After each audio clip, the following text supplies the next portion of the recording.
A wedding ring is exchanged, a secret pregnancy is revealed, and a king's spear flies in a murderous rage.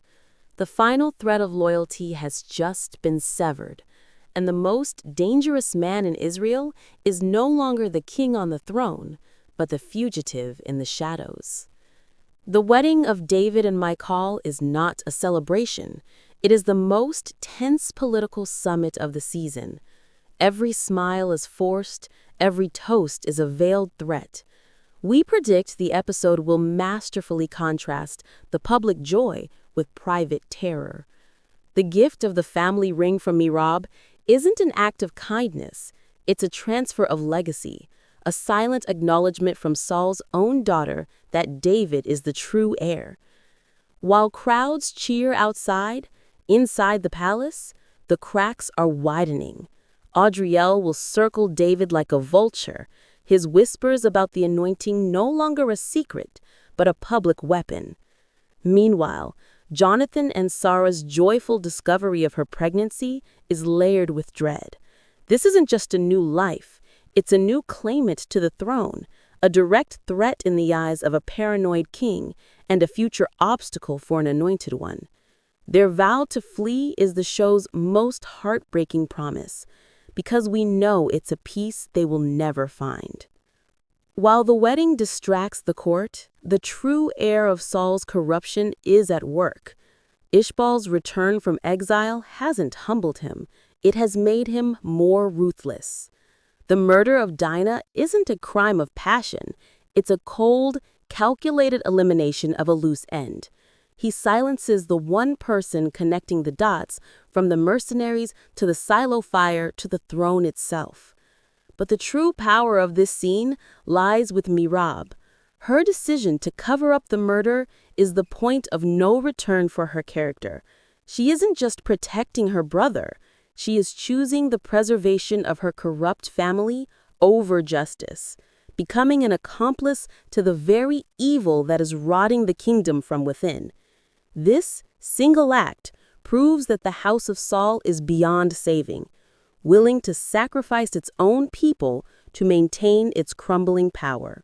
The confrontation in Saul's chambers is the climax the entire season has been building towards. This is not the impulsive public rage of before. This is a premeditated, intimate assassination attempt. When Saul, armed and waiting, asks David, "Did God choose you?" he is not looking for an answer. He is stating his final argument before delivering the sentence. David's protestations of loyalty are now meaningless to a man who sees God's favor as a transferable title to be stolen. The hurling of the spear is the most significant action in the series to date. It is not just an attempt to kill David, it is King Saul's formal declaration of war against God's anointed. The sound of that spear embedding itself in the wall is the sound of the kingdom of Israel splitting in two. David's flight is no longer from a single threat. He is fleeing the entire institution of the monarchy. In the aftermath, every character is now aligned on a chessboard of impending civil war. David is now a fugitive, but his path is clear: survive and claim his destiny. Saul is now a full-blown tyrant, his legitimacy shattered by his own hand. But the most dangerous shifts are with the supporting players. Jonathan and Sara are no longer just lovers, they are protectors of a secret heir, placing a target on their unborn child that will dictate their every move.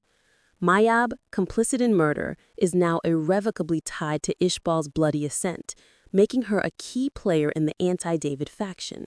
And Adriel, having successfully poured the poison into Saul's ear, has secured his place as the king's chief manipulator, a puppet master in a court now devoid of morality. The season finale will not be a resolution. It will be the first battle in a new war. We predict David's flight will lead him directly to the cave of Adullam, where he will begin gathering his army from the discontented and indebted, the very people Saul's corruption has created. Meanwhile, Saul will issue a royal decree branding David a traitor, forcing every citizen to choose a side. Jonathan will be trapped, forced to publicly condemn David while secretly planning his own escape. The finale's climax will be a brutal, close-quarter skirmish between Saul's royal guards and David's new band of outcasts, a taste of the guerrilla war to come. And the final shot will be a close-up of David, no longer a wide-eyed shepherd or a polished commander, but the hardened, determined leader of a rebellion looking out at a kingdom he must now conquer to save.